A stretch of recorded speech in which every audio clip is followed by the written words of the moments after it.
রাজনৈতিক কর্মকাণ্ড আর stage show নিয়ে দারুণ ব্যস্ত সময় পার করছেন ফোক গানের শিল্পী মমতাজ বেগম। বর্তমানে দেশেই অবস্থান করছেন তিনি। দেশের জনপ্রিয় ফোক সম্রাজ্ঞী মমতাজ বেগমের নামে সম্প্রতি সামাজিক যোগাযোগ মাধ্যমে ছড়িয়ে পড়ে এইডসে আক্রান্ত হয়েছেন এই গায়িকা। বিষয়টি শিল্পী নিজেও দেখেছেন। এবার বিষয়টি নিয়ে দেশের সংবাদ মাধ্যমে কথা বলেছেন তিনি। মমতাজ বলেন, শুনলাম আমার নাকি এইডস হয়েছে। বিষয়টি বিব্রতকর। আল্লাহর রহমতে আমি সুস্থ ও খুব ভালো আছি, আর সে কারণে স্টেজ শো নিয়ে দেশ বিদেশে ঘুরে বেড়াতে পারছি। ঈদের পরও দেশের বাইরে যাচ্ছি। যারা এসব মিথ্যা কিংবা গুজব ছড়াচ্ছে তাদের সুবুদ্ধি উদয় হোক। যারা এসব বিভ্রান্তিকর তথ্য ছড়াচ্ছে তাদের বলবো এগুলো ভালো না, ভালো পথে থাকেন। আর আমার ভক্তদের বলবো এসব গুজবে কান দেবেন না। সবার দোয়ায় আপনাদের মমতাজ অনেক অনেক ভালো আছে। কাজের ব্যস্ততা নিয়ে মমতাজ বলেন, ঈদের পরদিন আমার স্টেজ শোতে অংশ নিতে দুবাই যাচ্ছি। গান গাওয়ার পাশাপাশি সেখানের একটি অ্যাওয়ার্ড অনুষ্ঠানেও অংশ নেব।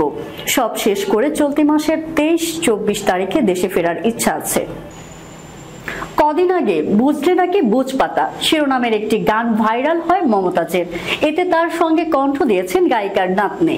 গানটি নিয়ে মমতাজ বলেন, মজার ছলে গানটি কণ্ঠে তোলা। আমার সঙ্গে নাতনি মমধুও দারুণ গেয়েছে। নাতনিকে নিয়ে 3-4 দিন আগে ঘুরতে গিয়ে গানটি গাইলাম। তখন এটি ভিডিও করে ফেসবুকে প্রকাশ করি। এটি যে এভাবে মানুষের কাছে পৌঁছে যাবে তা বুঝিনি। একটা বার্তাও দিতে চেয়েছি।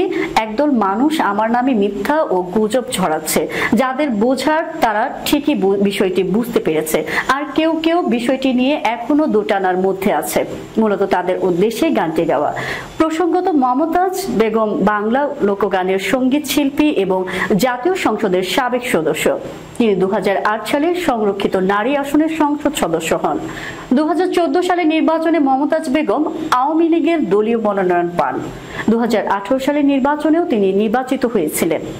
বাংলাদেশের সুর সম্রাজ্ঞী বলে খ্যাত মমতাজ তার 4 দশকের কর্মজীবনে 700-র অধিক গান রেকর্ড করেছেন।